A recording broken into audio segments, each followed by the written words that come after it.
The mirror exploded behind her, and Zinnia's blood painted the marble floor like spilled wine. She looked up at her husband through the haze of shock, waiting for concern that would never come. Instead, Caspian Sterling stepped over her bleeding body, grabbed his scotch, and delivered the words that would destroy them both. "I would sooner hug a mangy dog from the gutter than let your skin touch mine. You aren't a wife. You're a debt I'm forced to pay." The room spun, her vision blurred, and as consciousness slipped away on her wedding night, Zinnia Vance made a silent vow. "He will regret this. He will regret me.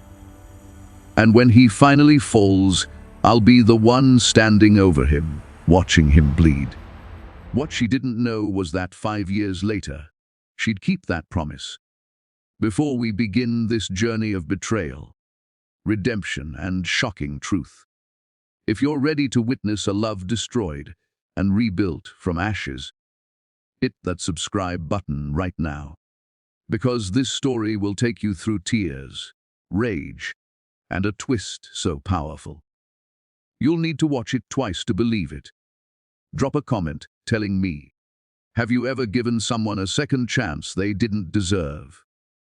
Let's talk about it. Now, let's see how a woman with nothing became everything, and how a man who had everything lost it all in one devastating night. The rain hammered against the windows of Sterling Manor like accusations. Zinnia Vance stood in the marble foyer, her wedding dress still damp from the courthouse ceremony that had taken all of 12 minutes. No flowers, no music, just a judge who looked bored and aggrieved, who looked like he'd swallowed poison. She touched the gold band on her finger. It felt cold. Mrs. Sterling, the housekeeper, an older woman named Margaret, appeared with a towel. "You'll catch your death. Let me help you upstairs." "Thank you." Zinnia's voice came out smaller than she intended. Margot's eyes held pity, and somehow that made everything worse. The East Wing bedroom was beautiful in a museum kind of way. Everything looked expensive and untouched. Zinnia sat on the edge of the bed, her father's last words echoing in her mind. "Caspian's father is a good man, Zinnia. He promised me you'd be taken care of. That boy just needs time to see who you really are." Her father had died 3 days after extracting that promise. Cancer had eaten through him fast, but his faith in old friendships had remained unshaken. She changed into a simple nightgown, something soft and cream-colored her aunt had given her. The mirror showed a woman trying to be brave. Brown skin glowing against pale fabric, eyes that wanted to hope. The door opened without a knock. Caspian Sterling entered like winter itself. 6 feet of golden perfection. Ice, blue eyes scanning the room as if cataloging everything he'd been forced to accept. His tuxedo jacket was gone. His white shirt was unbuttoned at the collar. He looked like a fallen angel, beautiful and cruel. "We need to establish boundaries." His voice could have frozen water. Zinnia stood. "Caspian, I know this isn't what you wanted. You know nothing about what I want." She flinched but held her ground. "My father believed in yours. He believed in you.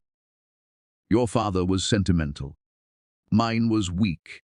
Caspian poured himself a drink from the crystal decanter by the window. They traded in outdated notions of honor and brotherhood. Ideal in reality.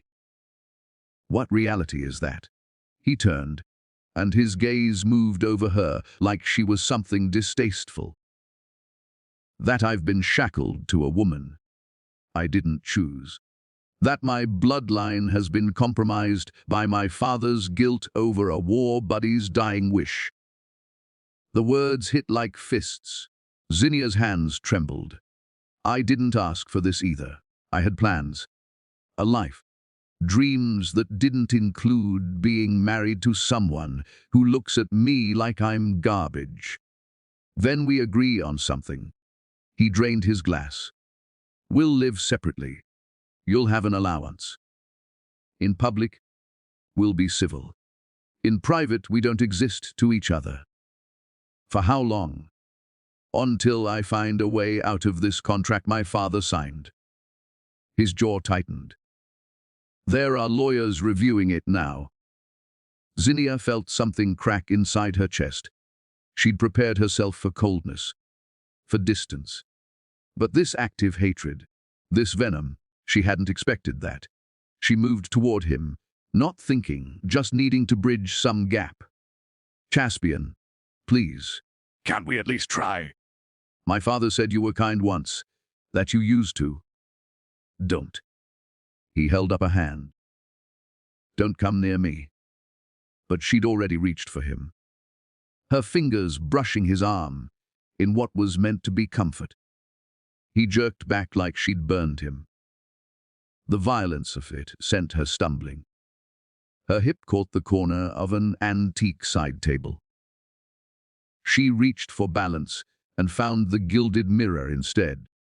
It happened in slow motion, her weight against the glass. The sound of cracking. The explosion of silver shards across marble. Pain blooming sharp across her forehead. Zinnia crashed to the floor in a cascade of broken mirror and blood. For a moment, there was only silence. Then Caspian's voice, not concerned, but disgusted. Are you actually bleeding on that rug? Do you know what it's worth? She looked up at him through the haze of shock. Blood dripped into her eye. The room tilted. He stood there, drink still in hand, unmoved. I would sooner embrace a mangy stray off the street than let your skin touch mine. Each word was enunciated with precision. You aren't a wife. You're a debt I'm forced to pay. Zinnia tried to speak, but her throat had closed around a sob. Don't cry. He set down his glass with a decisive click. Margaret will clean you up. I'll be staying at my club tonight. And most nights. Don't wait up. He walked out, his shoes crunching over broken glass. Zinnia sat in the wreckage, blood mixing with tears, and something inside her began to die. Not quickly, not mercifully, but with the slow certainty of a flower denied light. Margaret found her there 20 minutes later, still sitting among the shards, staring at nothing. Oh, child. The older woman knelt carefully, her hands gentle as she examined the cut. This needs stitches. He hates me. Zinnia's voice sounded far away. He really hates me. He's a fool. My father promised I'd be safe here. Margot's hands stilled. Safe from the world, maybe. But who protects us from beautiful men with empty hearts? That night, after the doctor left, after the stitches pulled tight across her forehead, Zinnia lay in the enormous bed and cried until her body simply gave out. She fainted somewhere around 3 in the morning, exhaustion and grief pulling her under. When she woke, sun was streaming through windows she didn't remember being opened. Her head throbbed. The pillow was stained with blood and mascara. On the nightstand sat a note in Margaret's handwriting. Eat something. There's broth in the kitchen. Mr. Sterling won't be home for several days. Several days became several weeks. The pattern established itself with brutal efficiency. Caspian came home only when necessary, usually for appearances at family functions. He spoke to her in clipped sentences. Never touched her. Never looked at her longer than required. At formal dinners, he'd place his hand on the small of her back for photographs. And she could feel him stiffen, counting seconds until he could pull away. His friends noticed. Of course they noticed. Different than your usual type. Caspian. Bradley Ashworth had said at a charity gala, his eyes roaming over Zinnia in a way that made her skin crawl. Quite exotic. Caspian's smile had been sharp as knives. Yes, well, sometimes we make sacrifices for family. Zinnia had excused herself to the bathroom and vomited. 3 months in, she tried one more time. She'd cooked dinner herself, sending Margot home early. Her mother's recipe for braised short ribs, the smell filling the entire east wing. She'd set the table with candles, worn a dress the color of honey. Caspian arrived at 8, saw the setup, and laughed. It wasn't a kind sound. What is this? He gestured at the table. Some romantic fantasy. I thought we could talk. Actually talk. Zinnia's voice was steady despite her hammering heart. We're married, Caspian. We can't live like strangers forever. We're not strangers. He loosened his tie. Strangers I'd treat with basic courtesy. What did I do to you? What did I do to deserve this? He looked at her then, really looked at her, and she saw something flicker in those ice blue eyes. Not warmth. Something worse. Contempt mixed with a strange kind of fear. You exist, he said simply. You walk through my home with your father's ghost on your shoulders and my father's expectations in your eyes. You're a living reminder that I'm not free, that I never will be. So you punish me for your father's choices. I survived them. He turned away. I'll be at Sloane's tonight. Don't wait up. Sloane Whitmore. The socialite with platinum hair and a smile full of secrets. Zinnia had seen her photograph in the society pages, usually hanging on Caspian's arm. You're cheating on me. The words came out flat. Cheating implies we have a real marriage. Caspian grabbed his keys. We have a contract, and I'm honoring the letter of it, if not the spirit. You have a roof. Money. My name. What more could you want? Basic human decency. He paused at the door. For a second, she thought maybe she'd reached him. Decency, he repeated, tasting the word. My father was decent. It made him weak. It made him promise things he had no right to promise. And now I'm paying for his decency with my entire future. I never asked to be your prison sentence. No, you just asked to be my wife.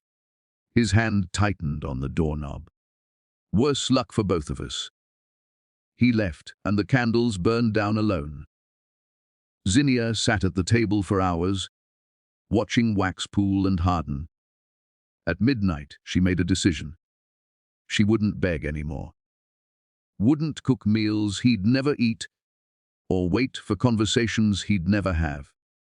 She'd survive this marriage the same way he was, by going through the motions, by protecting what was left of herself. But 3 weeks later, everything changed. She missed her period. Then, the nausea started. The doctor confirmed it with a blood test. 8 weeks pregnant. Twins. Zinnia sat in her car outside the clinic, hands shaking on the steering wheel, and tried to breathe. She was carrying Caspian Sterling's children, the man who couldn't stand to look at her, who recoiled from her touch like she carried disease. She had to tell him.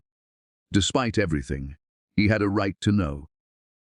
She waited until he came home 3 days later, catching him in his study before he could disappear again. I need to talk to you. Her voice was calm. She'd practiced this. It's important. Caspian didn't look up from his laptop.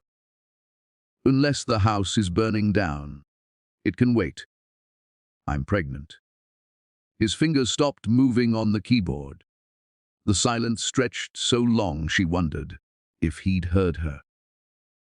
Then he closed the laptop very carefully and looked up. His face was completely blank. Impossible.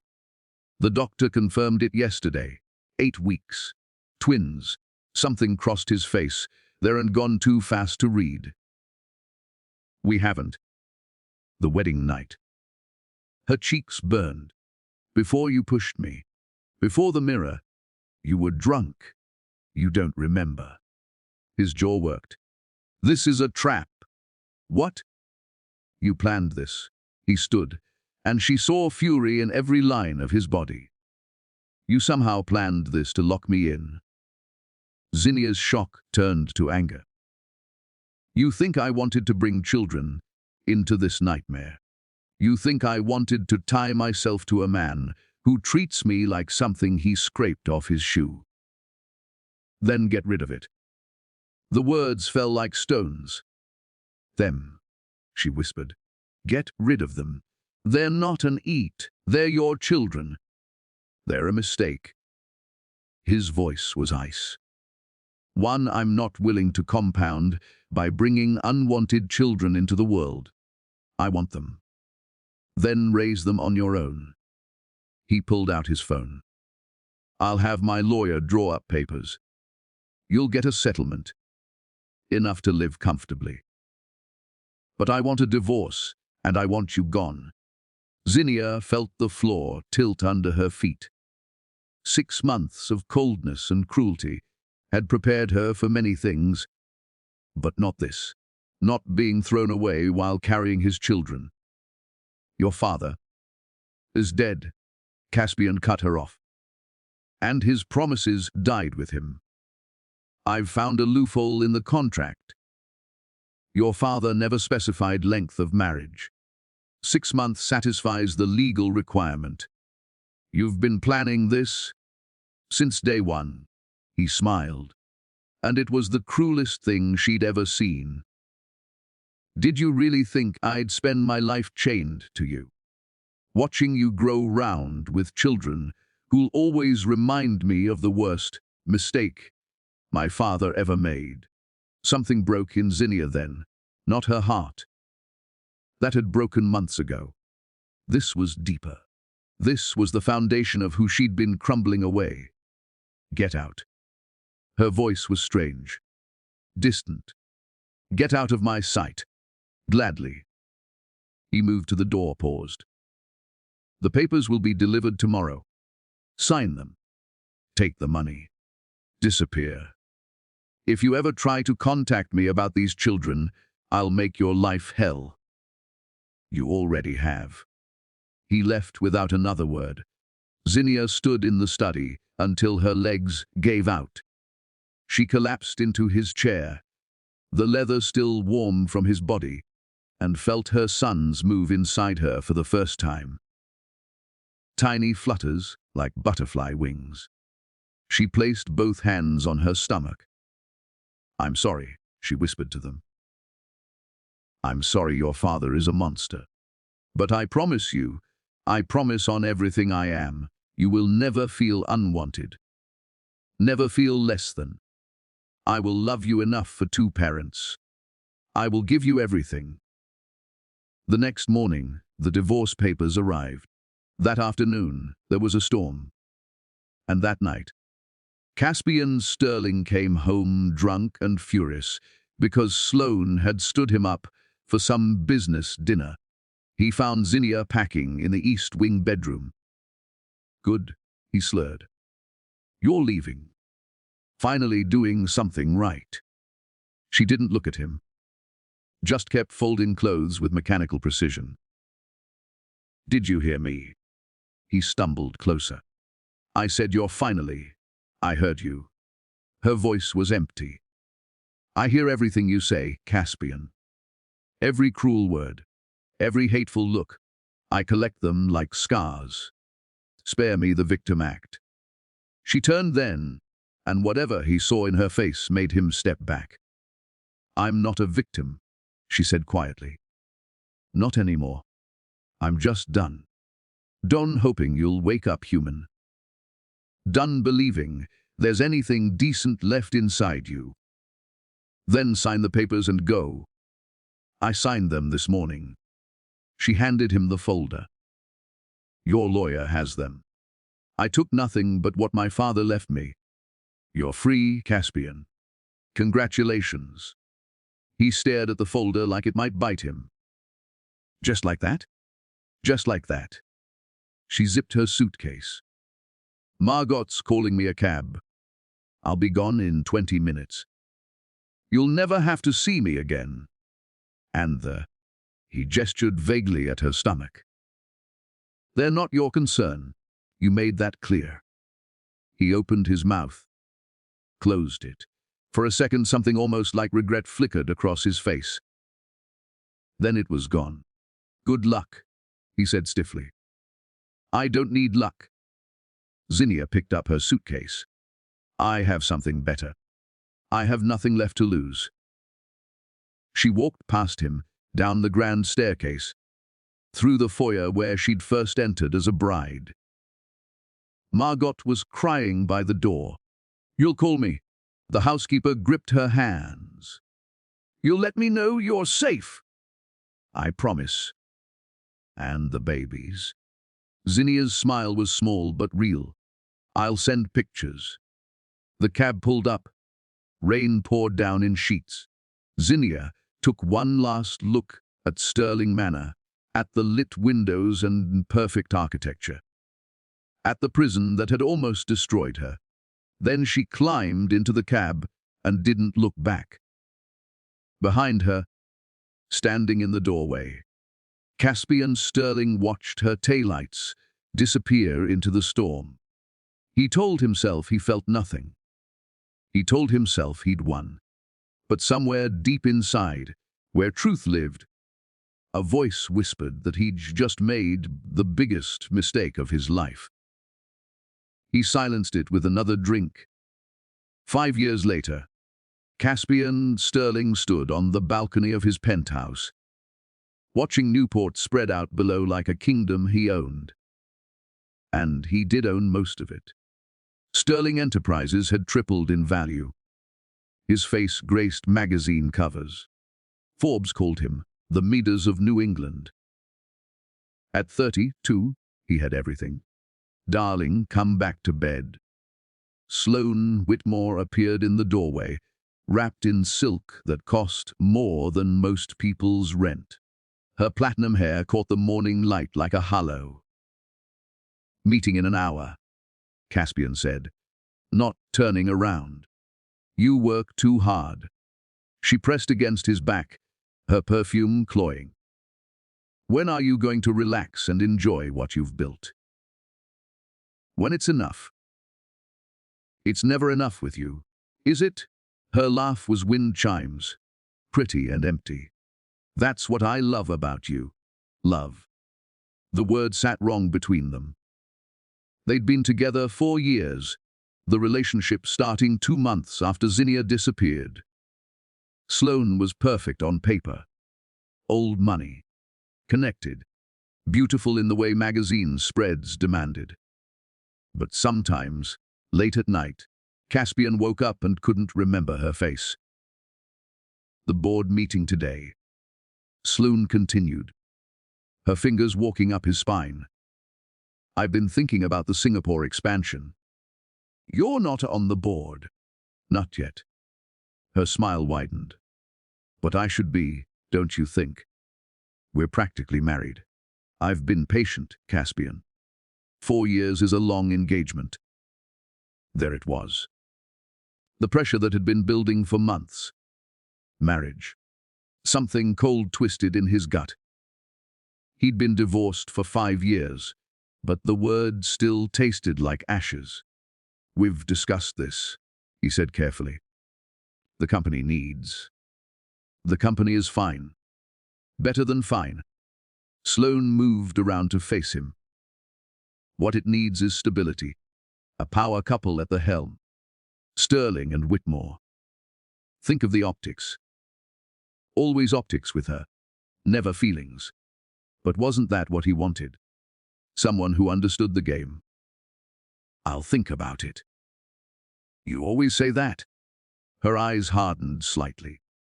I'm not going to wait forever, Caspian. His phone buzzed, saving him from answering. His assistant. Your GN flashed across the screen. I need to take this. Sloane's smile went brittle.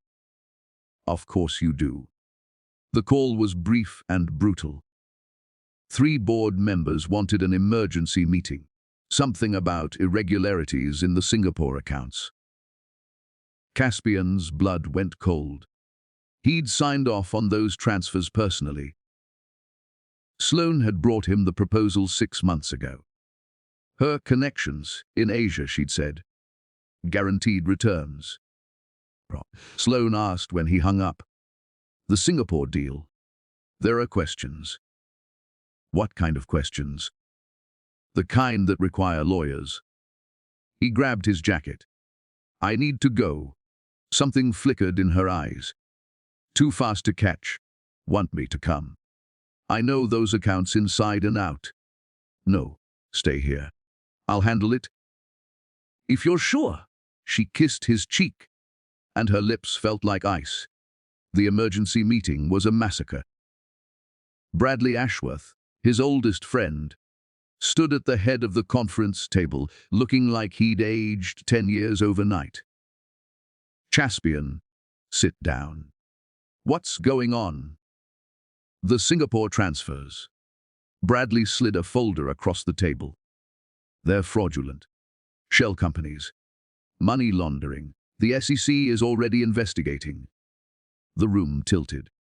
Caspian opened the folder with numb fingers. Pages of transactions. His signature on every one. Approvals he barely remembered giving. This isn't possible. Your signature is on everything. Margaret Chen, the CFO, looked sick. Every transfer, every approval. It all traces back to you. I was told these were legitimate investments. By whom? Bradley's voice was sharp. Caspian's mouth went dry.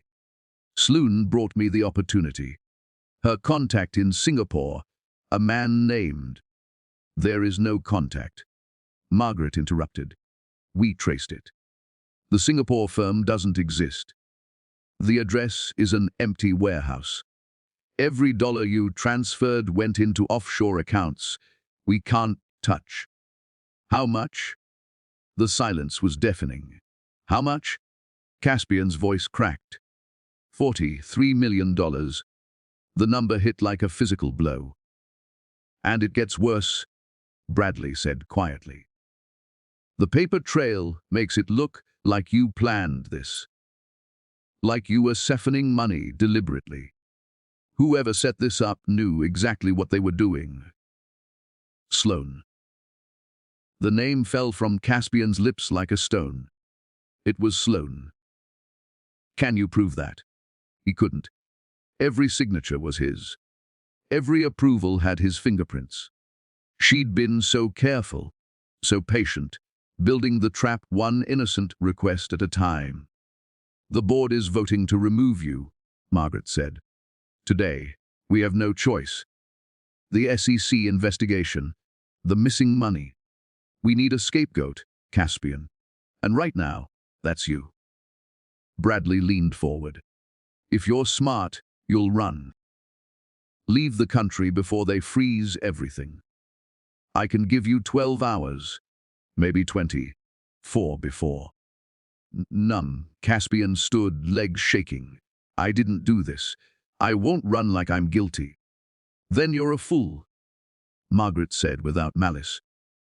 Because guilty or not, you're finished. She was right. By noon, his accounts were frozen. By 3, federal agents were at his penthouse. By 6, his face was on every news channel. Billionaires fall from grace. Caspian Sterling accused of massive fraud. And through it all, Sloane Whitmore was nowhere to be found. His calls went to voicemail. Her apartment was empty. Her friends claimed they hadn't seen her in days. She'd vanished like smoke. Bradley found him at midnight. sitting in his office with the lights off. Everyone's gone. Caspian said to the darkness, the board, my friends. Even my lawyer stopped returning calls. You're radioactive. Bradley poured 2 drinks. Nobody wants to burn with you. I'm already burning. Bradley's smile was sad. My wife's family is threatening to pull their investments if I don't distance myself. I have kids, Caspian. A mortgage. I can't go down with you. I understand. Do you? Bradley set the glass down. 5 years ago, I told you that girl you married was too good for you. You laughed. Said I was being sentimental. Caspian's jaw tightened. Don't. That was her name, right? The one you threw away like garbage. This has nothing to do with her, doesn't it? Bradley moved to the door. You spent 5 years choosing ambition over decency, choosing women like Sloane who see you as a balance sheet.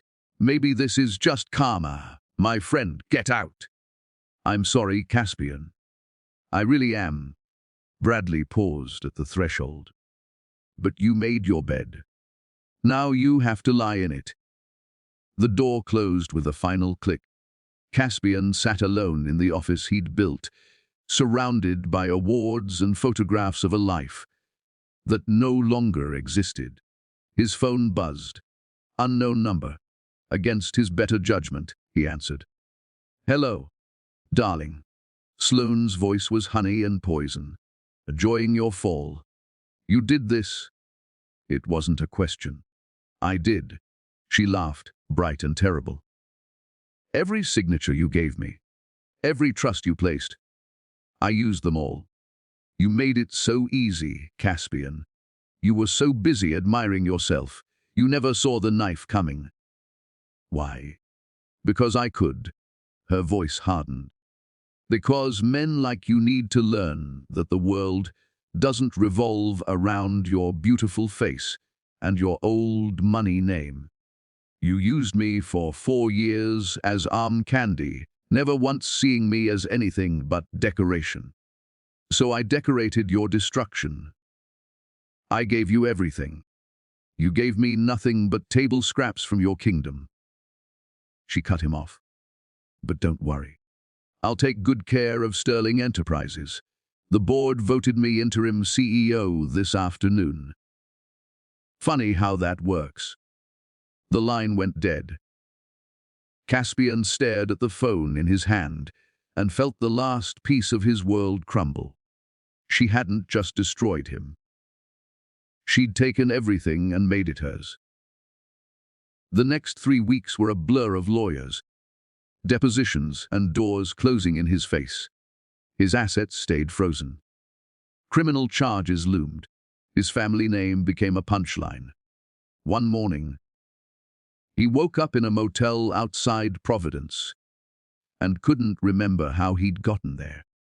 His reflection in the mirror showed a stranger, unshaven, hollow-eyed, the golden boy gone grey. He'd lost everything. The company, the penthouse, his reputation, his future, and he had no one to blame but himself. Because Bradley had been right. This wasn't just Sloane's revenge. This was the universe settling accounts. He'd spent 5 years stepping on people, using them, discarding them. Now he knew how it felt. His phone rang.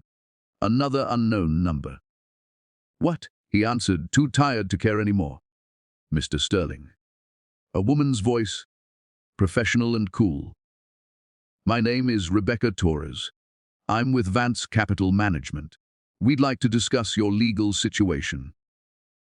I can't afford lawyers. Our services are pro bono. We specialize in cases of corporate fraud where the accused has been framed. Caspian sat up slowly. Why would you help me? Because my employer believes everyone deserves a second chance. Even people who don't deserve it. Something in her tone made his skin prickle. Who's your employer? Al will be explained if you agree to meet. Tomorrow, 2 p.m. Savannah, Georgia. I'll send you the address.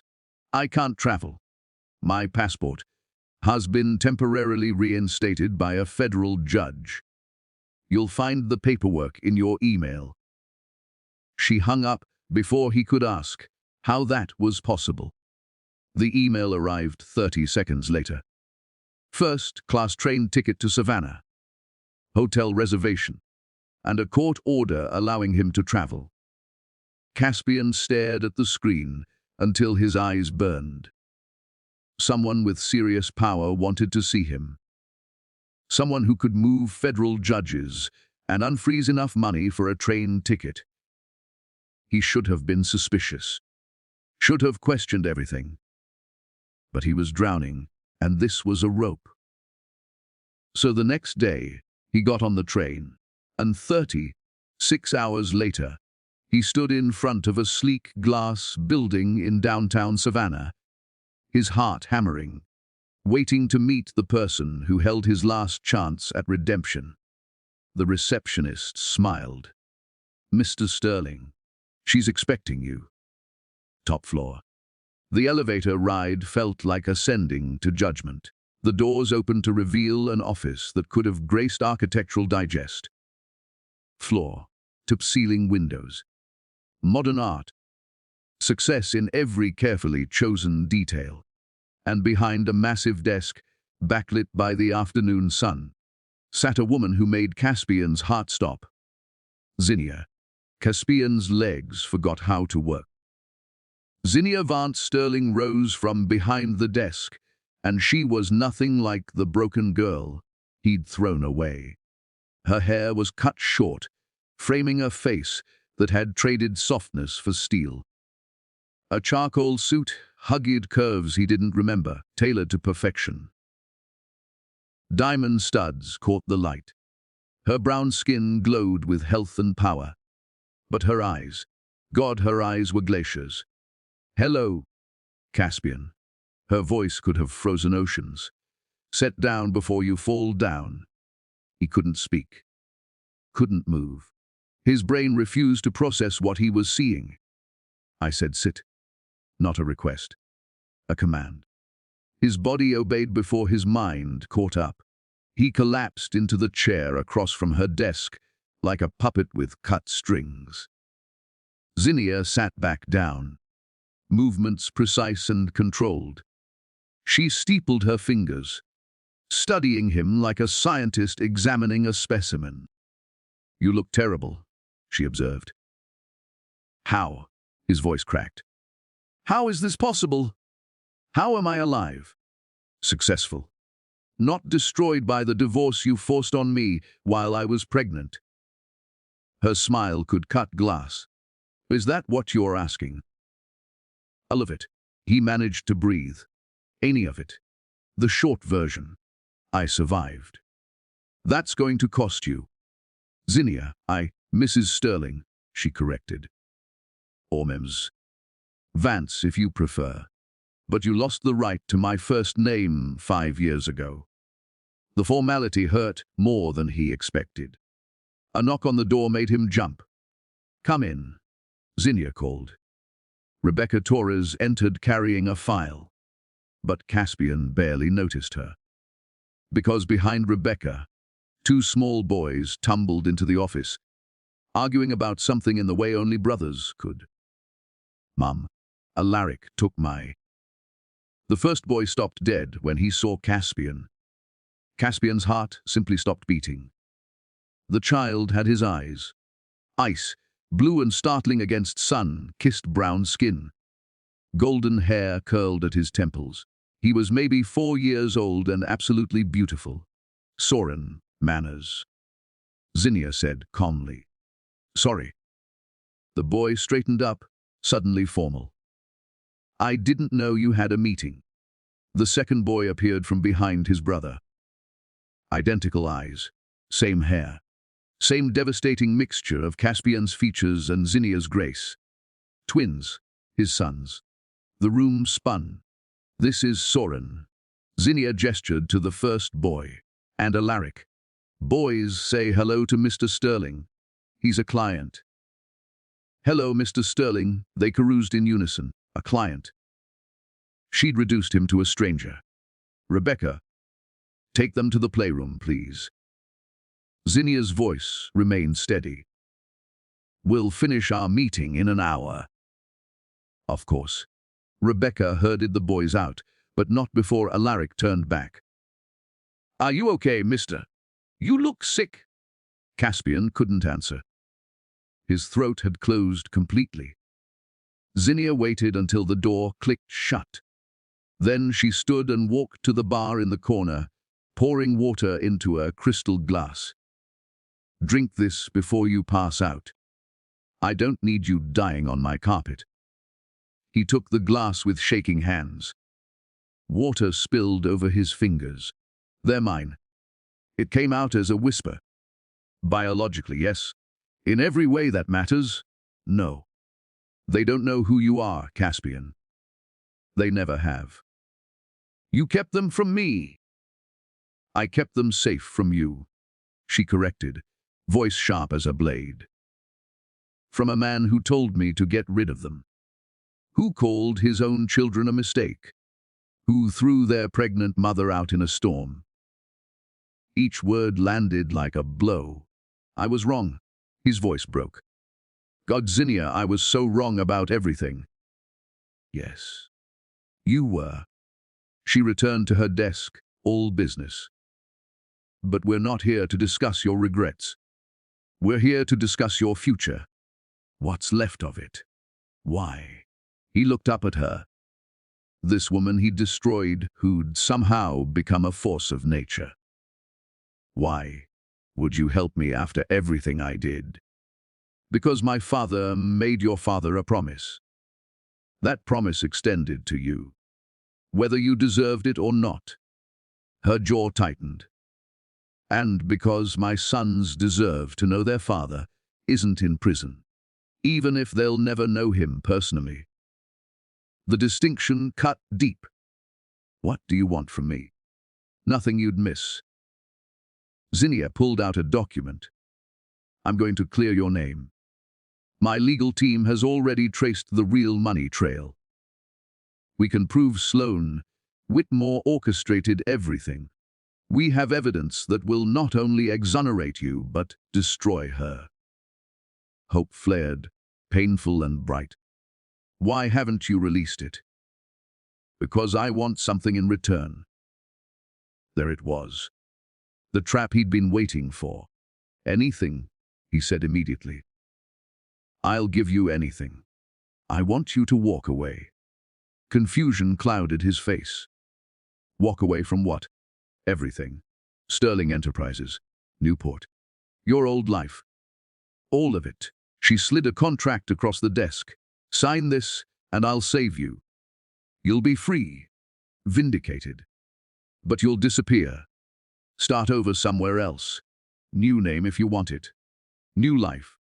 And you'll never contact me or my sons again.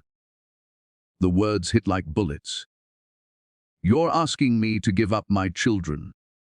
I'm asking you to do what you already did 5 years ago. Zinnia said coldly. Only this time, make it permanent. Legal, clean. I can't. You will. Because the alternative is federal prison for the next 20 years. Your choice. Caspian stared at the contract, his freedom in exchange for his sons. A devil's bargain. What if I refuse? What if I fight for them? Zinnia's laugh was brittle. With what? You're broke. Disgraced. Facing criminal charges. What judge would give you custody? What lawyer would take your case? She leaned forward. I, on the other hand, am a successful CEO with unlimited resources and 0 scandals. I've been their only parent for 5 years. In the eyes of the law, you're nobody to them. I'm their father. You're a sperm donor. Her voice went soft, which was somehow worse than her anger. A father is someone who shows up, who sacrifices, who loves unconditionally. You're none of those things. Desperation crept into his voice. Give me a chance. Let me prove. None. The word was final. You had your chance. The night I told you I was pregnant. The day you threw divorce papers in my face. Every moment you chose pride over humanity. You failed every test, Caspian. There are no retakes. He looked at the contract through blurring vision. How did you do this? Build all this? For the first time, something flickered in her expression. Not quite softness, but close. I remembered what my father told me before he died. That I was stronger than I knew. That storms pass but roots remain. She glanced toward the door, where her sons had disappeared. I had 2 reasons to be strong. So I stopped being the girl who wanted your love and became the woman who didn't need it. Where did you go after you left? Georgia. My aunt lived here. She took me in, helped with the pregnancy. I worked 3 jobs until the boys were born. Then 4 jobs after.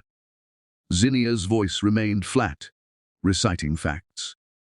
I started a consulting business from her kitchen table.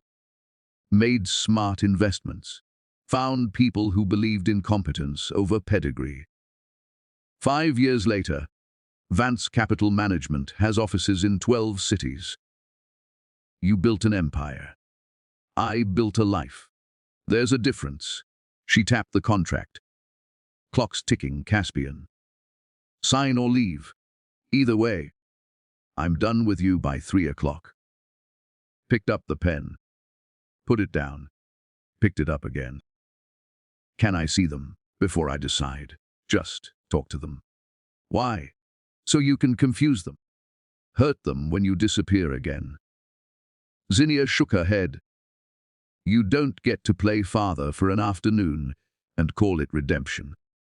I'm not asking for redemption. I'm asking for 5 minutes to meet my sons.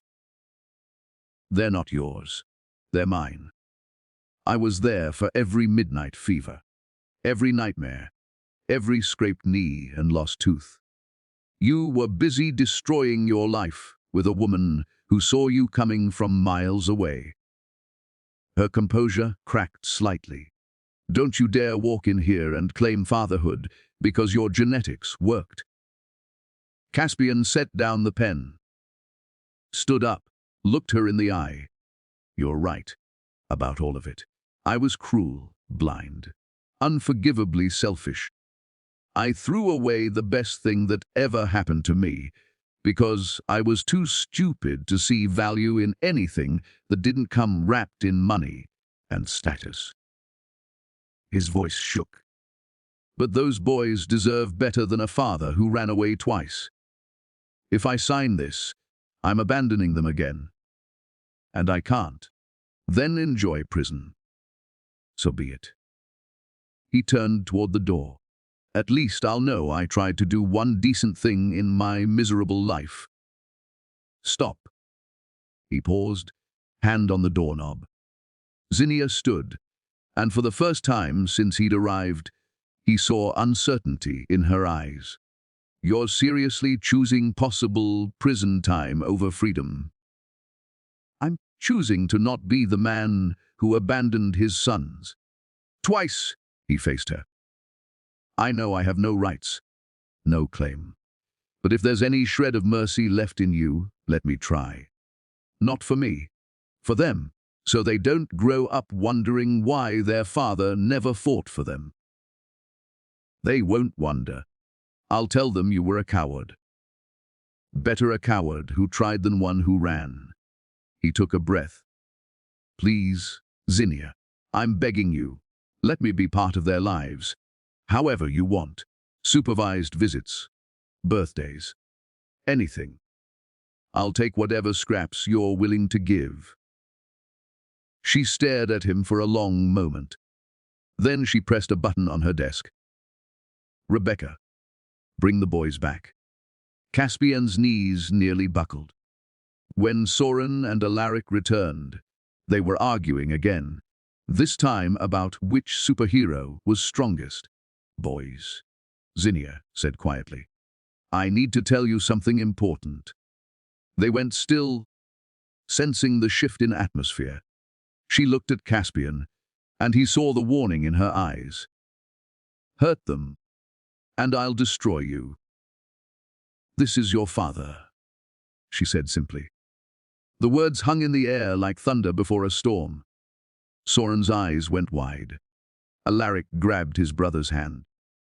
And Caspian fell to his knees because his legs simply gave out.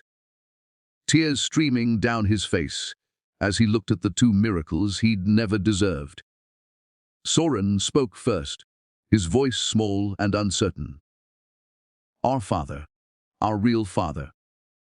Zinnia's hand trembled slightly before she steadied it. Yes, baby. Your biological father. Alaric stepped forward, braver than his brother. He studied Caspian with those blue eyes that were like looking in a mirror. Why are you crying? Caspian wiped his face with shaking hands. Because I'm meeting you for the first time, and you're the most beautiful things I've ever seen. We're not things, Soren corrected, still holding back. Were people. Despite everything, Caspian almost laughed. You're right. I'm sorry. You're the most beautiful people I've ever seen. Alaric tilted his head. Mum said our father lived far away, that he couldn't be with us. The accusation in those words, innocent as they were, cut deeper than any knife. That's true, Caspian managed. I did live far away, and I couldn't be with you. But not because I didn't want to. Liar. Soren's voice was sharp. For 4 years old, he had his mother's ability to see through deception. Mum doesn't lie. If you wanted to be with us, you would have been. Zinnia cleared her throat. Soren, that's enough. No. Caspian held up a hand. He's right. I should have been here. I made terrible choices. Hurt your mother. Hurt you before you were even born. There's no excuse for that. Alaric moved closer, studying Caspian's face with scientific precision. You have my eyes. You have mine. Caspian corrected gently. And your mother's beautiful skin and her brave heart. How do you know we have brave hearts? You don't know us. The simple truth of it shattered something inside him. You're right. I don't know you. But I'd like to. If you'll let me. If your mother allows it. Both boys turned to Zinnia, waiting for her judgment. She looked like she was being torn in half. Her professional mask had cracked, revealing the protective mother underneath. Boys, go with Rebecca. I need to finish talking to Mr. Sterling. Is he staying? Alaric asked. Or leaving like before? I don't know yet. Soren grabbed his brother's hand again. Come on, Alaric. Let's go. As they left, Alaric turned back once more. If you stay, will you teach me chess? Mum says our grandfather was really good at chess. Caspian's throat closed. I'd love to teach you chess. Okay. Don't leave before we come back. The door closed behind them. Zinnia sat down heavily, her composure finally breaking. She pressed her fingers to her temples. This is insane. I planned this for months. Every detail. Every word. I was going to make you sign that contract and never see you again. Her voice fractured. Why couldn't you just take the deal and disappear? Because I'm tired of running from my mistakes. Caspian remained on his knees, unable to stand. And because those boys deserve better than a ghost for a father. They've been fine without you. Have they? He looked at her carefully. Or have they just learned to adapt? Kids are resilient, Zinnia. But resilient doesn't mean undamaged. She flinched. Tell me they've never asked about me. Tell me they've never wondered why other kids have fathers and they don't. Tell me you haven't seen them watch other families at the park and felt your heart break. Stop. I can't. He crawled closer to her desk, dignity abandoned. Because I'm finally seeing clearly for the first time in my life. And what I see is two little boys who look at their mother like she hung the moon because she's all they have. But I also see the questions in their eyes, the wondering, the gap I left. Zinnia's hands were shaking now. You don't get to waltz in here and pretend 5 years of absence can be fixed with pretty words. I know. God, I know. He laid his forehead against her desk like a supplicant at an altar. I'm not asking for forgiveness. I'm asking for a chance to do better. To be better. Why should I believe you'll change? Because I have nothing left but the truth. Sloan destroyed my pride. The courts destroyed my reputation. Life destroyed every illusion I had about who I was. He looked up at her, and his eyes were raw. The man who married you was a monster. An entitled, cruel, pathetic excuse for a human being. That man is dead, Zinnia. What's left is just someone trying to figure out how to be worth the air he breathes. She studied him for a long moment. Rebecca, she called. The assistant appeared immediately. Yes. Cancel my afternoon meetings. All of them. Of course. Rebecca disappeared without questions. Zinnia stood and walked to the window, her back to Caspian. I want to tell you a story about a girl who believed in fairy tales. He stayed quiet, sensing this was important. She married a prince who treated her like a servant, who threw her into mirrors and called her a debt, who laughed at her cooking and mocked her tears. Zinnia's voice was distant. That girl died the night she signed divorce papers with a baby kicking in her belly. Zinnia, let me finish. She pressed her palm against the glass. She died and someone else was born. Someone harder. Someone who swore she'd never be vulnerable again. Never let anyone have power over her heart. I did that to you. Yes, you did. She turned and tears tracked down her face. But those boys upstairs, they cracked that armor. Made me soft again in ways that terrified me. Because loving them meant being vulnerable. Meant my heart could break again. I won't hurt them. I swear. You can't promise that. She walked back to her desk. Because hurt happens. Even with the best intentions. But what I need to know is if you'll show up when you do hurt them. If you'll apologize. Repair. Stay. I will. My father believed in your father's honor. Died believing it.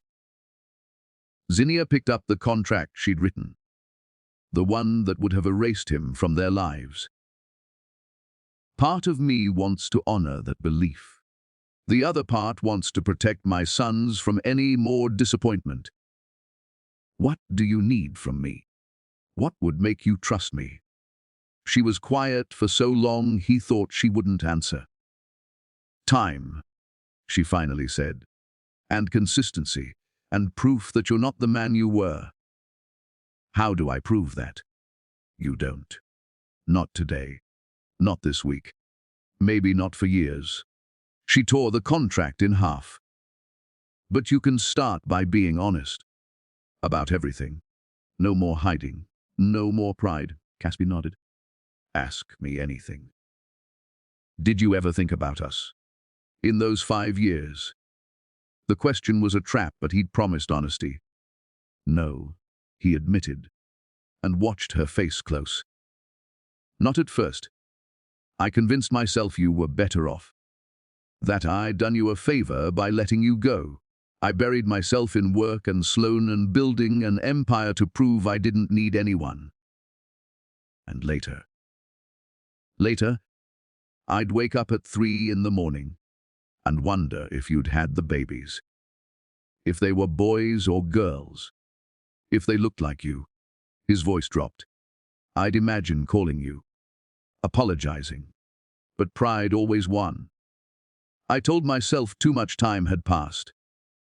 That you'd moved on. That reaching out would only hurt you more. It would have, she said quietly. Back then, I wasn't ready to see you. I had too much anger. Too much pain. And now I have something stronger than anger. I have purpose. Those boys are my purpose. She sat down again, exhaustion showing through. Which is why this terrifies me. Letting you in means risking their hearts, not just mine. A knock interrupted them. Rebecca poked her head in. Sorry to interrupt, but Soren is asking if Mr. Sterling is still here. He wants to show him something. Zinnia looked at Caspian. It's your choice. You can leave now. Come back another day when I've had time to think. Or you can stay and meet your sons properly. But if you stay, you're committing. No more running.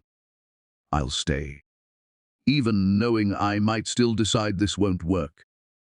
Even then, she nodded slowly. Send them in, Rebecca. The boys bounded in carrying a photo album, Alaric in the lead. We want to show you pictures, he announced. So you know what you missed. It was the cruelest kindness Caspian had ever received. They climbed onto the couch, one on each side of him, and opened the album. That's us when we were born. Soren pointed. Mum says we were really tiny. 2 impossibly small babies in knit caps, one wearing blue and one wearing green. Zinnia between them, exhausted and radiant. You were perfect, Caspian whispered, page after page. First smiles, first steps, birthdays, Christmases. A whole childhood he'd missed. That's when I lost my tooth. Alaric pointed proudly. The tooth fairy gave me $5. That's when Soren learned to swim. Zinnia added softly, standing behind the couch. He was terrified of water. Took 6 months of lessons. Caspian traced the photos with gentle fingers, memorizing every detail. This is Grandpa Marcus. Soren pointed to an older man with kind eyes. He died last year. He was really nice. He taught us chess, Alaric added, and told us stories about Mom when she was little. Marcus Vance, Zinnia's uncle, the man who'd stepped into the role Caspian had abandoned. He looks like a good man. He was the best, Soren said fiercely. He said real men show up. That's how you know they're real. Another arrow, perfectly aimed. They went through the entire album, every milestone, every memory. Caspian's chest ached with the weight of all he'd lost. When they reached the last page, Alaric looked up at him. So now you know us. Are you going to stay, or leave again? 4 years old and already protecting his heart. Caspian looked at Zinnia over their heads. She was crying silently, watching her sons be brave. I'm going to stay, he promised. If your mother lets me, I'm going to show up. And keep showing up until you believe me. Okay. Alaric seemed satisfied. But if you leave, I'll be really mad. Too, Soren added. So don't. I won't. Zinnia wiped her eyes. Boys, why don't you go play for a bit? Mr. Sterling and I need to talk about grown-up things. They scrambled off the couch, but paused at the door. You can call us Soren and Alaric, Alaric said. Not the boys. We have names. Soren and Alaric, Caspian repeated. Thank you for showing me your album." When they left, silence fell heavy. Zinnia sat across from him, and he saw the war happening behind her eyes. "This is conditional," she finally said. "You'll see them only when I approve it. Supervised at first. If you miss one visit, we're done. If you hurt them, we're done. If you make promises you can't keep, we're done. Understood. And you owe me an explanation. About Sloan. About how you fell so far so fast. Because my sons need to understand that their father isn't a criminal. Even if he is a fool. I'll tell you everything." She pulled out a fresh contract. Much simpler than the first. "This is a custody agreement. You get supervised visits, twice a week to start. I maintain primary custody. You pay child support backdated to their birth. I don't have any money. You will. Once I clear your name." She slid it across. "I'm not doing this for you, Caspian. I'm doing it for them. And for my father's memory. He believed people could change. I'm going to honor that belief. But the second you prove me wrong, this ends." He signed without reading it. "Thank you," he whispered. "I know I don't deserve. You don't. But maybe you can earn it." She stood. "Now tell me about Sloan Whitmore. Every detail. Because tomorrow we destroy her." Zinnia poured 2 glasses of whiskey and handed one to Caspian. "Start from the beginning. How did she get her claws into you?" He took a long drink, the burn steadying him. 2 months after the divorce. I was at a gala, drunk and angry at the world. She approached me at the bar. Let me guess. Beautiful, charming, said exactly what you wanted to hear. She told me I deserved better. That my father had sold my future for sentiment. That I was finally free to build something real. Caspian stared into his glass. I was so desperate to believe I'd made the right choice. That leaving you was smart, not cruel. She became proof of that. And you never suspected. Why would I? She came from money. Her family had connections. She seemed perfect on paper. He laughed bitterly. I thought I'd upgraded. From a forced marriage to a chosen partnership. God, I was such a fool. Zinnia sat back, studying him. What was her first move?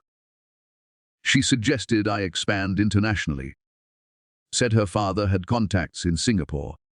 Tech investments. Guaranteed returns. He set down the glass. I should have done more research. Should have verified. But she made it so easy. Brought me glossy presentations.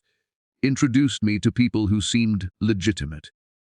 How long before you signed the first transfer? 6 months. She was patient. Built trust slowly. Had me meet her partners at conferences. Everything looked real. Did you love her? The question caught him off guard. He considered lying, then remembered his promise. No. I don't think I was capable of love then. I liked having her on my arm. Liked that she made me look good. But love. He shook his head. I'm not sure I understood what that word meant until I saw Soren and Alaric today. Zinnia's expression softened slightly. When did you realize it was a trap? When the board showed me the transfers. $43 million into shell companies. My signature on everything. He ran his hands through his hair. I called her immediately. She didn't even pretend. Just laughed and told me I'd made it easy. That I was so focused on my reflection, I never saw the knife. She was right about that. Yeah. He met her eyes. She was right about a lot of things. I used people. Saw them as tools for my ambition. She just used me the same way. Poetic justice, really. Except you're not the only one who suffered. Your employees lost their jobs. Investors lost money. Your family name is destroyed. I know. That's the worst part. My arrogance didn't just hurt me. It hurt innocent people. He leaned forward. How are you going to clear my name? What evidence do you have? Zinnia smiled, and it was sharp as a blade. I have something better than evidence. I have Marcus Chen. Ooh. The real Marcus Chen. CFO of a legitimate tech firm in Singapore. Sloan used his name and credentials to create a fake company. But the real Chen noticed someone was using his identity 6 months ago. He hired investigators. They traced everything back to Sloan. Why didn't he go public? Because he wanted ironclad proof. And because I convinced him to wait. She pulled out a folder thick with documents. I've been tracking Sloan since she took over Sterling Enterprises.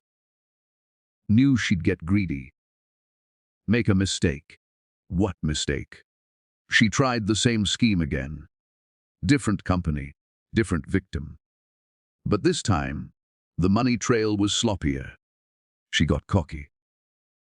Zinnia spread photos across the desk. These are her real accounts. Cayman Islands, Switzerland. 43 million from you. Another 20 million from a tech CEO in Boston. And attempts at a third target in Seattle. Caspian stared at the evidence. This would destroy her. It will destroy her. Tomorrow morning, we're releasing everything to the SEC, FBI, and every major news outlet. By noon, Sloan Whitmore will be arrested. By evening, you'll be exonerated. Just like that. Just like that. She gathered the photos. But there's more. I want Sterling Enterprises back. For you. He blinked. What? The company your family built. It should stay in your family. Once Sloan is gone and you're cleared, I'm going to help you reclaim it.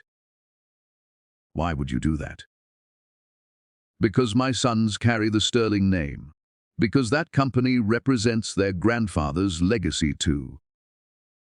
She met his eyes. And because watching you rebuild from nothing will show them what real strength looks like. Not the fake gold you were before, but something genuine. Caspian felt his throat tighten. I can't afford to buy it back. I can. Vance Capital will purchase it from the bankruptcy proceedings. You'll work for me initially. Earn your way back to CEO. Prove you've changed. You'd trust me with that kind of power again. No. But I'll trust the board I put in place to keep you accountable. And I'll trust that you know this is your last chance. She stood. Tomorrow changes everything. Are you ready? What happens after tomorrow? You start your new life. Supervised visits with the boys. Work for Vance Capital. Rebuild your reputation one decision at a time. She walked to the window. And we figure out how to be parents together. Not partners. Not friends. Just two people raising children. Can I ask you something? Maybe. Do you hate me still? Zinnia was quiet for a long moment. I did. For years. Hated you so much it burned. I'd imagine running into you and showing you everything you'd lost, making you hurt the way you hurt me. And now I'm just tired. Hate takes energy, Caspian. Energy I need for my sons, for my company, for building the life I want. She turned to face him. You're not worth my hatred anymore. But you're not worth my forgiveness either. You're just the father of my children, and we need to find a way to exist in that reality. That's fair. There's something else you need to know. She hesitated. The boys have nightmares sometimes. About abandonment. About people leaving. Alaric especially. He has anxiety attacks. Guilt crushed his chest. Because of me.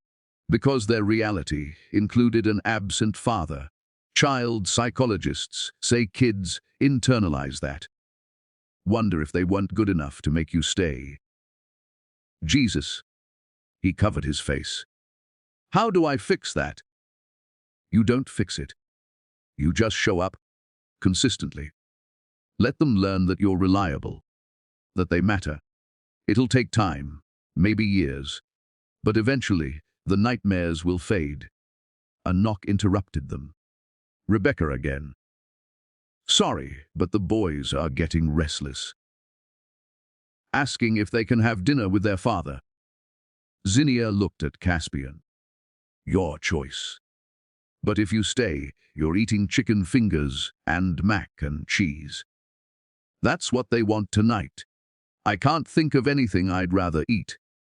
Her smile was small but real. Then let's go. But ground rules. You follow my lead. You don't make promises you can't keep. And when it's time to leave, you say goodbye properly. No sneaking out. Understood. Understood. Dinner was chaos in the best way. The boys talked over each other, showing Caspian their toys, their drawings, their entire universe in the span of an hour.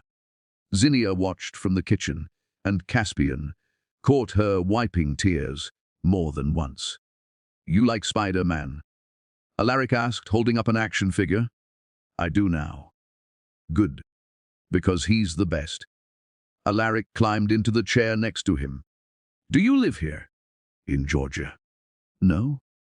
I live in Rhode Island, but I'm going to visit a lot.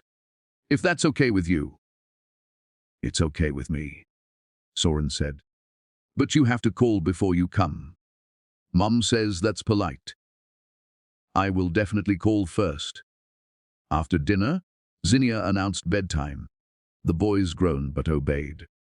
Can he read us a story? Alaric asked. Zinnia looked at Caspian.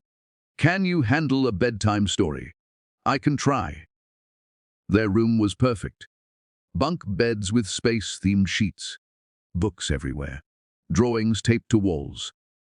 Evidence of happy childhoods. Caspian read them. Where the wild things are. His voice cracking at the part where Max sails home to where someone loves him best. Soren fell asleep first, curled around a stuffed elephant.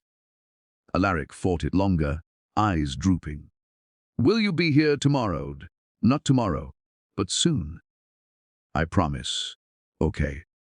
Don't forget us. Never. Caspian tucked the blanket around him. I could never forget you. When both boys were asleep, he found Zinnia in the hallway, arms crossed. You're a natural, she said quietly. I'm terrified I'll mess this up. You will. Every parent does. The question is whether you'll stay and fix it when you do. She walked him to the door. Tomorrow, meet me at my office at 9. We're holding a press conference at noon. You'll need to answer questions. Can you do that without falling apart? I'll do whatever it takes. Good. She opened the door, then paused. Caspian, thank you. For what? For not signing that first contract. For fighting to stay. The boys deserve that, even if it scares me. I won't let them down again. See that you don't. She closed the door, leaving him standing in the hallway of a life that could have been his all along. The next morning, news broke like a tidal wave. Every major outlet ran the story. Sloan Whitmore arrested in massive fraud scheme. Caspian Sterling exonerated. Billionaire Harris behind multi-million-dollar con. By noon, Caspian stood at a podium next to Zinnia, facing a room full of reporters. Mr. Sterling, how does it feel to be vindicated? honestly. It feels like waking up from a nightmare. But I'm not here to celebrate. I'm here to apologize. He looked directly at the cameras. I made terrible decisions that hurt innocent people. My arrogance created opportunities for someone like Sloan to exploit. I take full responsibility for that. Ems. Vance, why did you decide to help him? Zinnia stepped forward, poised and powerful. Because the truth matters more than personal grudges. Mr. Sterling may have made mistakes, but he didn't commit fraud. Justice requires we separate the two. Are you two personally involved? No, she said firmly. We have a professional relationship based on mutual interest in clearing an innocent man's name. Caspian watched her lie with practiced ease, protecting their sons from public scrutiny. After the conference, they stood in her office again. That went well, she said. You were amazing. I know. She smiled slightly. The board is voting you back into Sterling Enterprises next week. Provisional CEO. I'll own controlling interest through Vance Capital. Think you can handle that? Working for my ex-wife. Sounds like penance. Good. Because that's exactly what it is. She handed him a folder. Visitation schedule. Tuesdays and Thursdays, 4 to 7. Saturdays, noon to 5. All supervised for the first 3 months.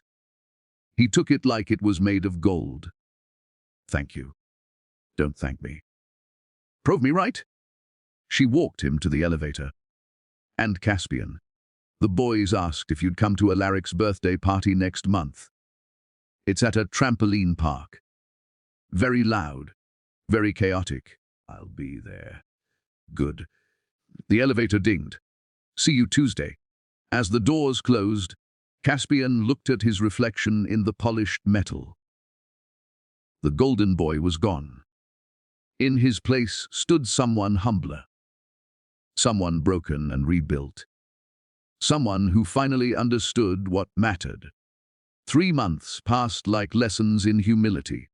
Caspian showed up every Tuesday, Thursday, and Saturday without fail. Rain, shine, exhaustion, it didn't matter. He learned that consistency wasn't grand gestures but small, repeated acts of presence. The first month, the boys treated him like a curious stranger. Polite but distant. They'd show him things but wouldn't let him touch. Would answer questions, but wouldn't ask them back. Alaric's anxiety attacks happened twice in Caspian's presence. Once when Caspian had to leave early for a business call. The boy hyperventilated, convinced he'd done something wrong. It's not you, Caspian had said, kneeling down while Zinnia coached him through it. I have to go to a meeting.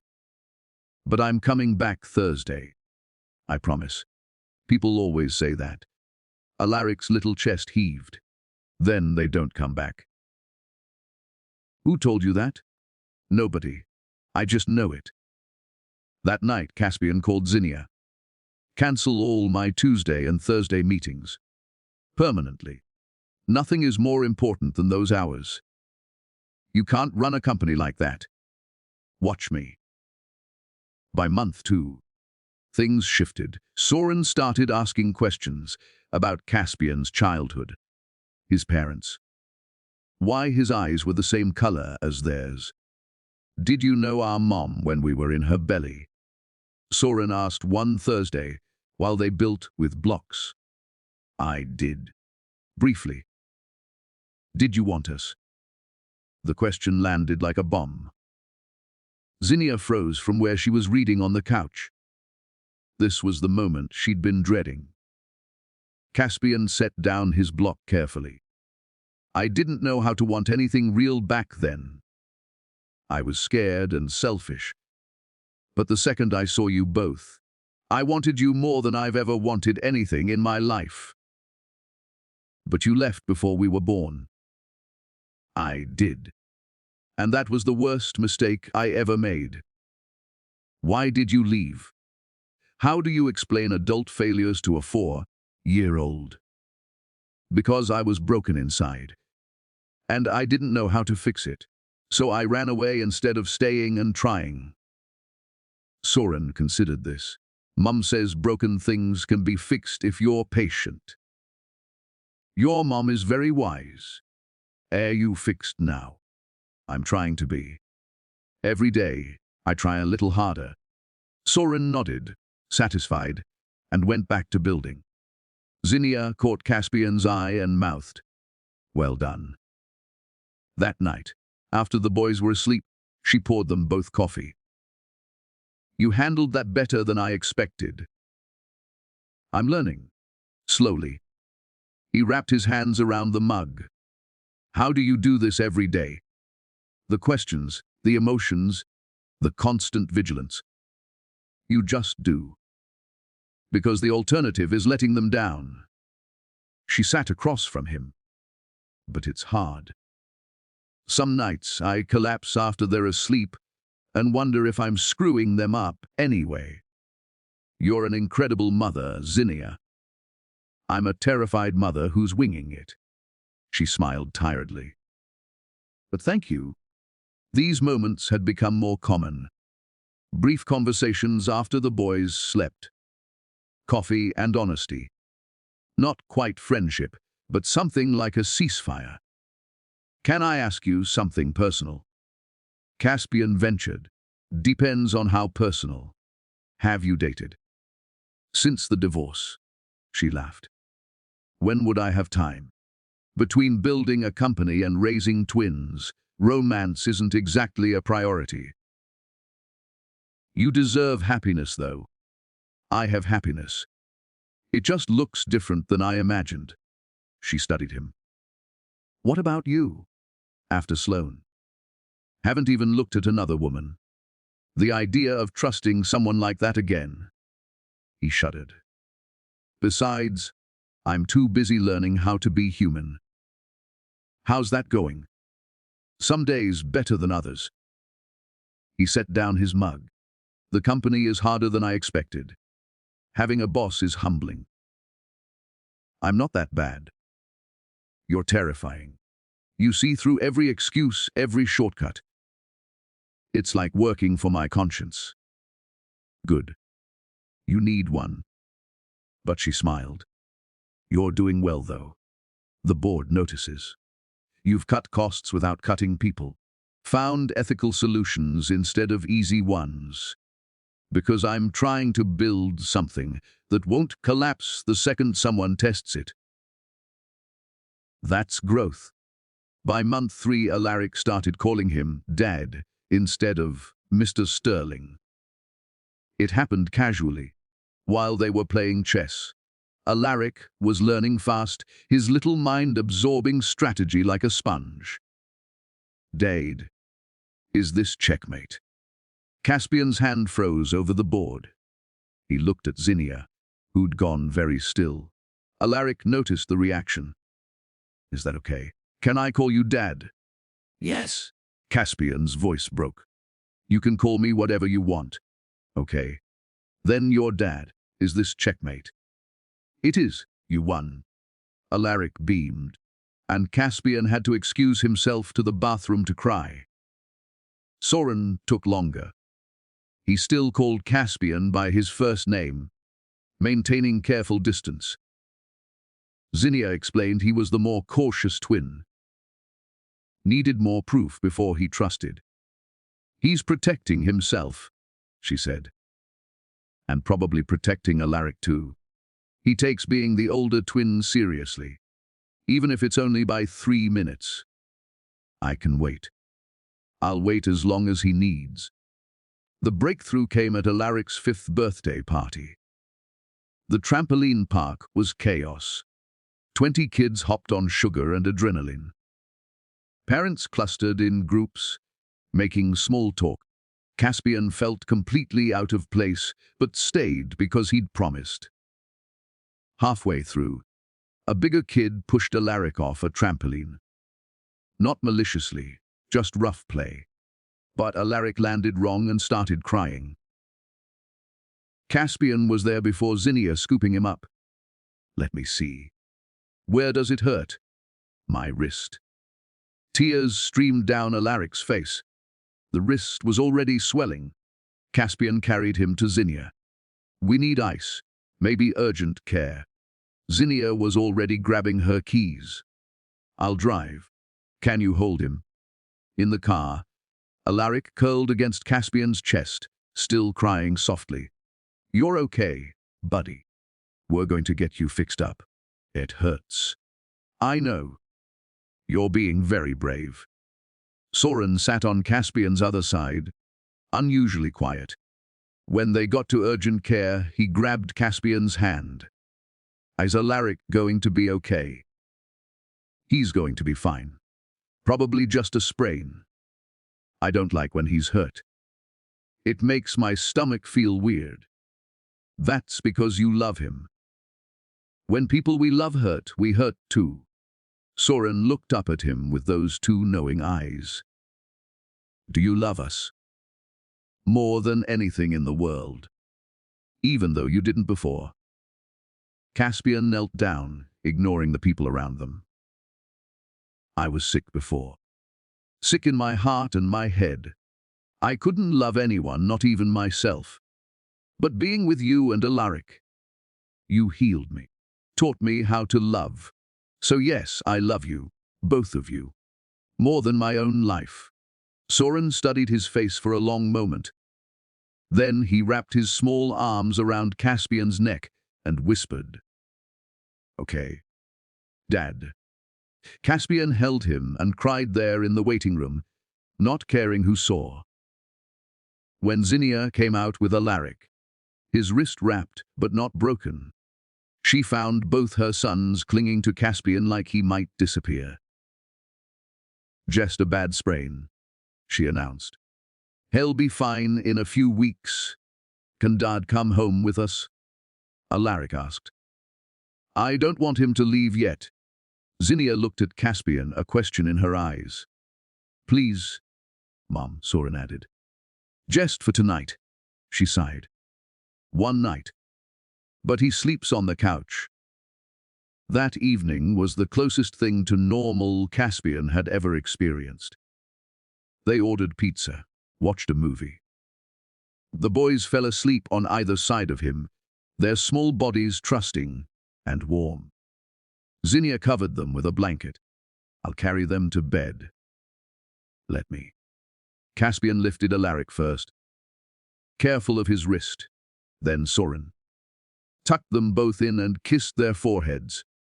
When he came back, Zinnia was pouring wine. That was a big day, she said. Soren called me Dad. I heard. How do you feel? Terrified. Honored. Completely unworthy. He accepted the wine. Like I've been given something precious, and I'm going to break it. You might. Parents mess up. It's inevitable. She sat next to him on the couch, closer than usual. But you're trying. That's what matters. Thank you for this. For giving me a chance I didn't deserve. My father used to say everyone deserves a chance to be better than their worst moment. She swirled her wine. I'm starting to think he was right. They sat in comfortable silence, watching the fire Zinnia had lit. Can I tell you something? Caspian said quietly. What? You're the strongest person I've ever met. What you built, how you raised them, the grace you've shown me when you had every right to destroy me. He looked at her. I was a fool. 5 years ago, standing in that mansion, I had everything and couldn't see it. You were young and damaged. We both were. You were never damaged, just hurt. There's a difference. I was damaged plenty. Still am, in some ways. She set down her glass. I have nightmares sometimes. About that night. The mirror, your words. I wake up feeling small again. Zinnia, I'm so sorry. I know you are, and I'm working through it. Therapy helps, so does watching you grovel. She smiled slightly. That's a joke. I deserve the groveling. You do. But I'm getting tired of it. She turned to face him. I want to move forward, not forget. Never forget. But stop living in the past. What does moving forward look like? I don't know yet, but maybe it starts with forgiveness. Not for you. For me. So I can stop carrying this weight. Do you forgive me? She was quiet for a long time. Ask me again in a year. After you've proven this isn't temporary. After the boys trust you completely. After you've shown me the man you're becoming is real. Fair enough. But I can tell you this. She met his eyes. I don't hate you anymore. And that's something. It's everything. A cry from the bedroom interrupted them. Alaric's voice calling for his mum. They both stood, but Alaric's next word stopped them. Want Dad? Is Dad still here? Zinnia gestured. He's asking for you? Caspian went to the bedroom, heart full. Alaric was sitting up, holding his hurt wrist. I had a bad dream. That you left and didn't come back. I'm right here. Not going anywhere. Promise. I promise. Want me to stay until you fall back asleep? Alaric nodded, scooting over to make room. Caspian lay down next to him, and Alaric curled into his side. Dad? Yeah, buddy. I'm glad you came back, even though you left before. Me too. Best decision I ever made. Good, because we need you. Me and Soren and Mom. We're better when you're here. Within minutes, Alaric was asleep again. Caspian lay there in the dark, listening to his son breathe, and felt something settle in his chest. Purpose, belonging, love.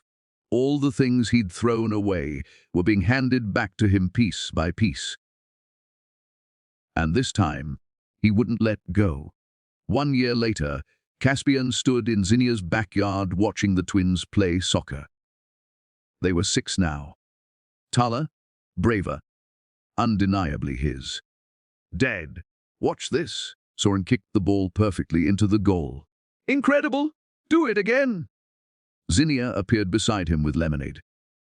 You're spoiling them. That's my job. He smiled. How'd the board meeting go? They voted. You're officially CEO again. Full control. She handed him the glass. Congratulations. I couldn't have done it without you. I know. That's why I'm your largest shareholder. Keeps you honest. They'd found a rhythm over the year. Co-parenting that worked. Business partnership that thrived. Something deeper neither had named yet. Zinnia, can I ask you something? That question. About forgiveness. Can I ask it again? She turned to face him, the evening sun catching her face. Yes, I forgive you, Caspian. Not because you deserve it, but because I deserve peace. Thank you. His voice cracked. For everything. For our sons. For saving me. For? Stop. She pressed a finger to his lips. You saved yourself. I just held the door open. The boys ran over, sweaty and laughing. Can Dad stay for dinner? Alaric asked. And movie night, Soren added. Zinnia looked at Caspian, something soft in her eyes. Actually, I was thinking Dad could stay more than just tonight. The boys erupted in cheers. Caspian's heart stopped. What are you saying? I'm saying this family needs to stop being divided. The boys need their father here. And maybe, she took a breath, maybe I need you here too. Are you sure? No, but I'm willing to try if you are. He pulled her close, forehead to forehead. I've been trying for a year to earn my way back. Not just to them. To you. I know. I've been watching. And you're not the man I married. You're better. Kinder. Real. She smiled. So let's start over. Not as strangers. As people who survived the worst and chose each other anyway. The boys hugged their legs, chattering about where Dad would sleep and which room would be his office. Caspian looked at Zinnia over their heads. I love you. I should have said it 5 years ago. But I'm saying it now. I know. Her eyes glistened, and someday I might say it back. I'll wait. You'd better. That night, after the boys were asleep, they sat on the porch under Georgia's stars. Do you ever wonder what would have happened if we'd gotten it right the first time? Caspian asked. No, because we weren't ready. You needed to fall. I needed to rise. We both needed to break before we could build something real. He took her hand. Thank you for not giving up on me. Thank you for becoming worth the effort. Somewhere inside, their sons slept peacefully. No more nightmares about abandonment. No more wondering if they were enough. Just two boys who knew, without question, they were loved. And two broken people who'd found wholeness in the pieces they'd glued back together. The mirror had shattered 5 years ago. But what they'd built from the broken glass was something far more beautiful. Something real.